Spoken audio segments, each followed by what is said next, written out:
Most of us are frustrated with our intentionality because we haven't gotten clear about our desired future. Welcome to another episode of Living Life in Tune. I'm your host, Adam Lee, and this is the show where we talk about living life in tune, keeping things like purpose, faith, personal growth, manhood, leadership, all those things in tune in our life so that we can be more effective. And this is episode number 15. I want to thank you for listening and giving me feedback. I want to remind you that you can find Living Life in Tune on YouTube and watch full-length episodes on YouTube. So please head over to the channel, like and subscribe. I'll catch you in the comments. You can listen on Apple Podcasts and Spotify Music. And it's been so helpful to hear your feedback. It's been fun doing this. I can't wait to bring more content and also have more guests on the show. So this is episode 15. I'm going to call it Intentional Living. You know, living life with intentionality is something we all desire. I hear a lot of people say that they want to live more intentional. They want to be more intentional. They want to have more intentionality in their marriage. They want to be more intentional with their kids. They want to be more intentional at work. We all come to the conclusion routinely that, man, I just need to be more intentional with my life. And we end up chasing our tails a lot. We commit to being intentional, and then we forget, and we get into our routines and our ruts, and the life of everyday mundane stuff takes over, and we come to the conclusion again, man, I need to be more intentional. So today we're going to talk about that, how I'm learning to be more intentional than ever before, and let's dive in. It's definitely a challenge, but we can be intentional and stay intentional.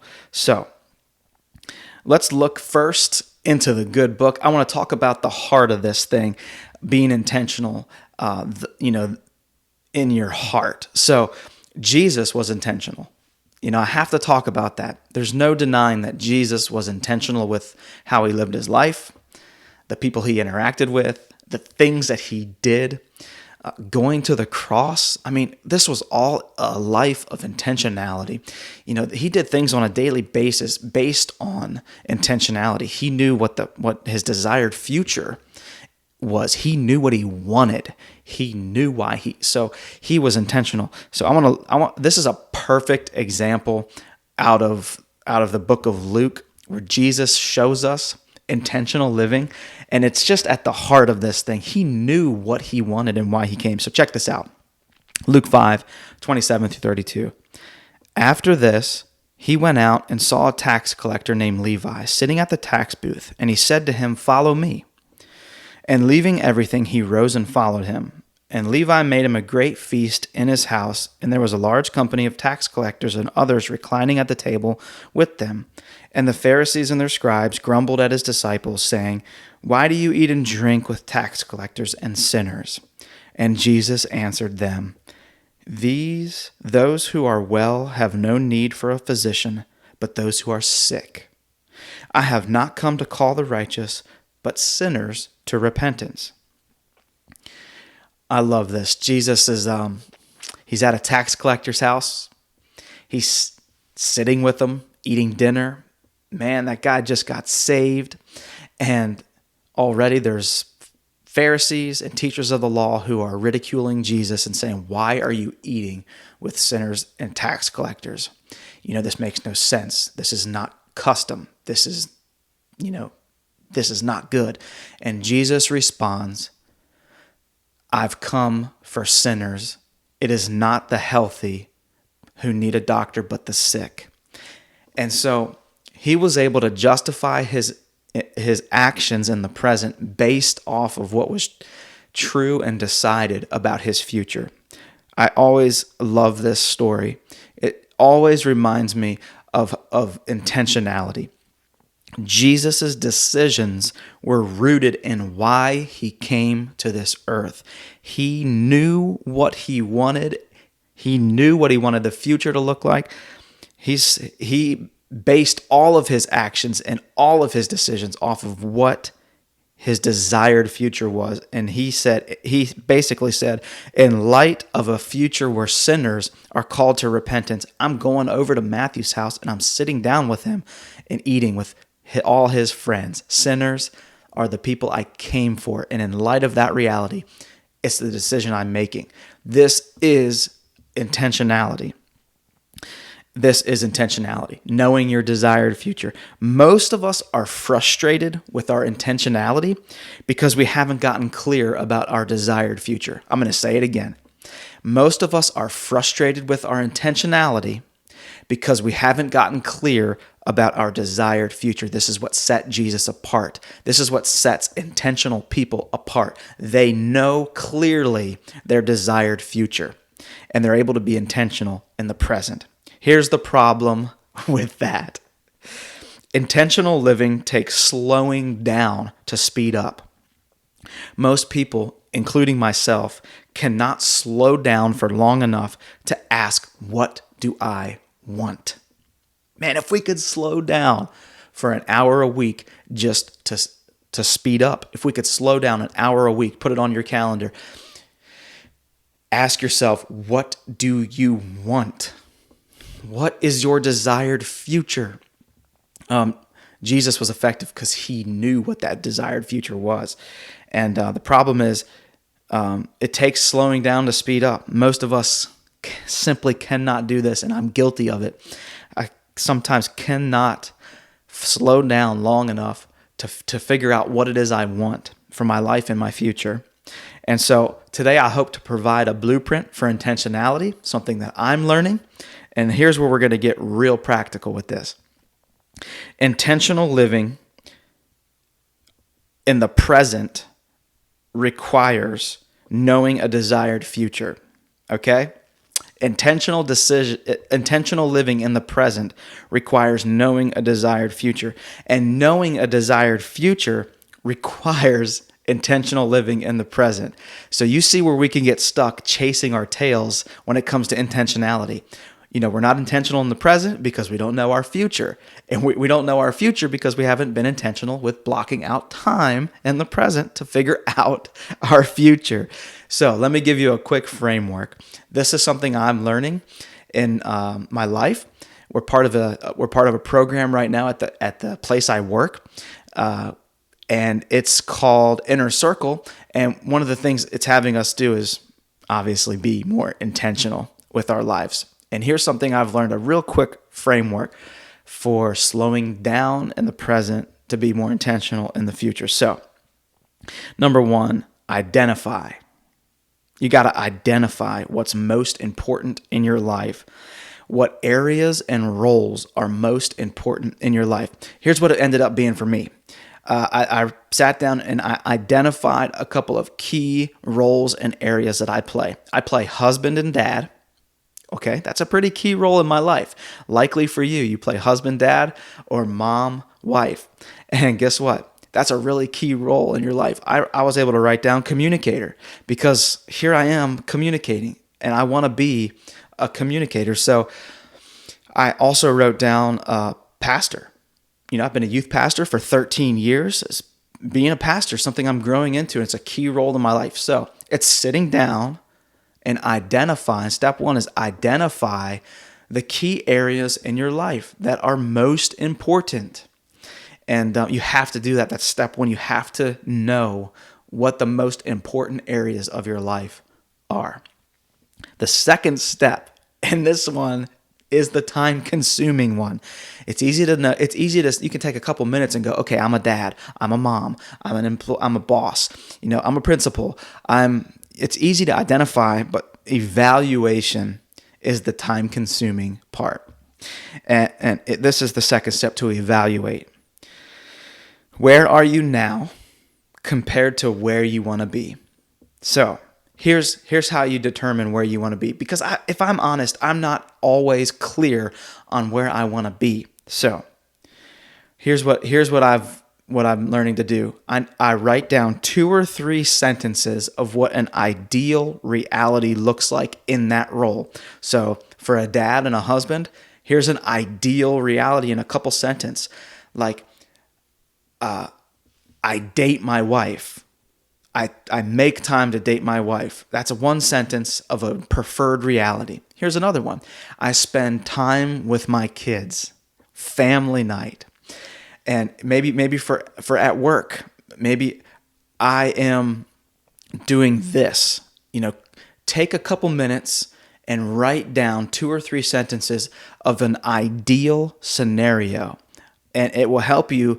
It will help you see where you are now and where you want to be, and then rate yourself, red, yellow, green, on where you think you are with that. So for me, I'm in a season of life where my wife and I don't get to go on dates as often as I want, and I have something I got to become more intentional with, and so I have to rate myself red, yellow, or green. Red being, dude, you're doing a terrible job. Yellow being, you're trying, but there's a lot of room for improvement. And green meaning you're crushing it.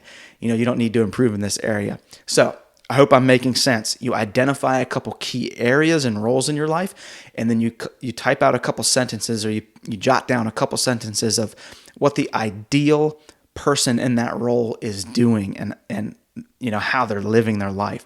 And then you rate yourself red, yellow, and green on those preferred futures. You're comparing your dream reality to your current reality. And chances are you're like me and you're in the yellow area in a lot of your areas. And a lot of things you need to become more intentional. So that brings this to awareness. We identify it, we evaluate it. Now it's in our awareness, and it's time to set goals. So you need to be able to write down practical improvements that you can make in 90 days that will get you closer to your dream reality. Practical improvements that will get you closer to your dream reality. Okay. So we've been talking about me and dating my wife. So I'm just throwing that out there, becoming vulnerable in that area, I guess you could say. But for the sake of example, let's just keep talking about it. So a practical improvement for me in 90 days is to look at a stinking calendar and write down date nights. Just get them on the calendar. That can be a first step.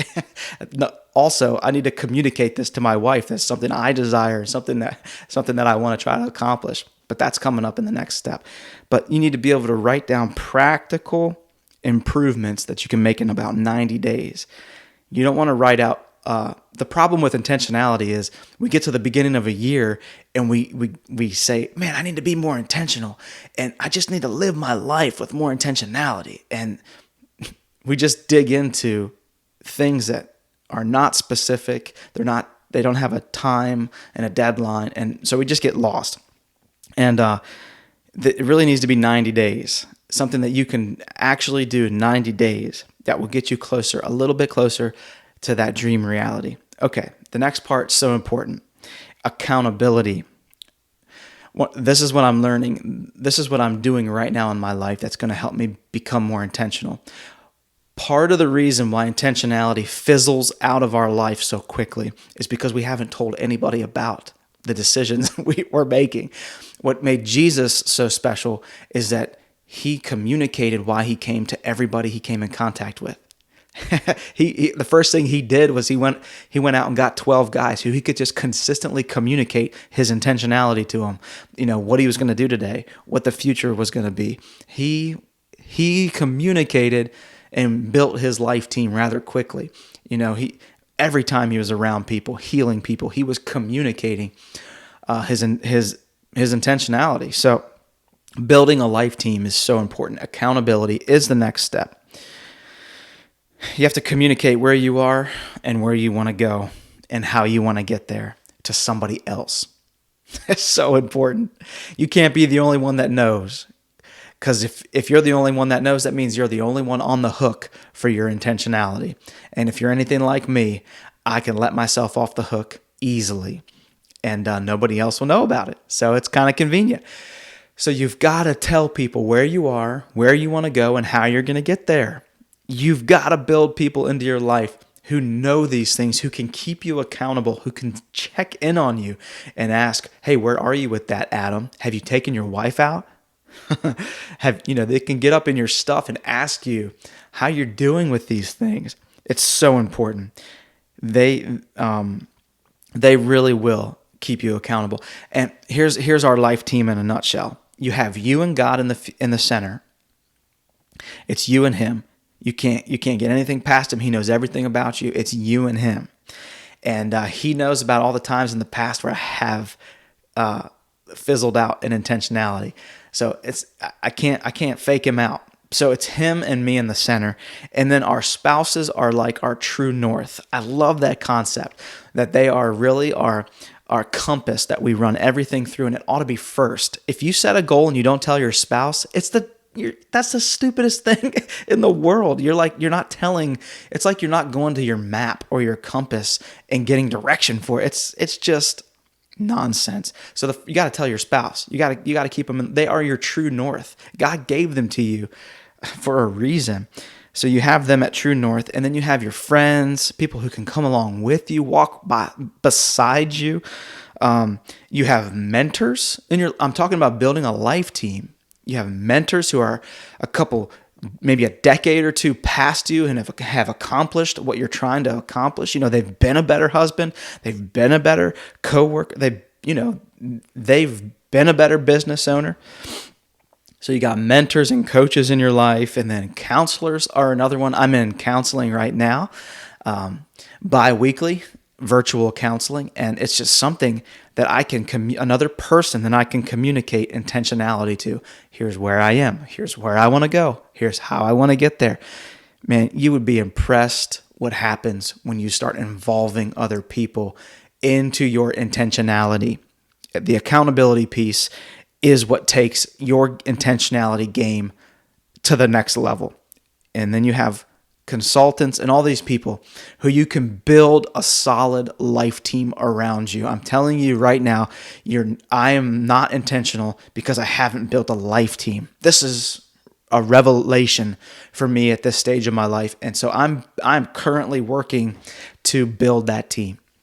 Okay, I've identified areas. I've evaluated red, yellow, green, where I want to go. I've set some 90-day goals, and now I'm building a life team. And the very last thing that I want to talk about practically is schedule it. You got to make your calendar your friend. Your calendar is going to be your best friend. You need to RSVP time each week to revisit your goals. Take 30 minutes or so to review yourself. Where are you at? Check in with your friends. How am I doing? Let them encourage you. Look at your progress and reach out to your life team. You got to put that in the calendar. Remember what I said at the beginning. We chase our tails around in a circle because we're not slowing down to speed up. And the only way to be intentional in the present is to know your desired future. And the only way to know your desired future is to take time in the present to figure that out. Sit down with yourself and ask yourself, what do I want? What do I want for my family? What do I want for my job? What do I want for my children? Think about a preferred future and follow that example of Christ. Communicate that to your life team. Set 90-day goals towards it. Go out there. Be more intentional than ever before, and don't let it fizzle out. Put so many people around you that won't let you fizzle out. And that's intentional living. That is how I'm learning to be more intentional than ever. I pray you can take some of these practical steps and apply them to your life. I hope this helps you today to live your life more intentionally. And remember this, your life matters, so keep it in tune.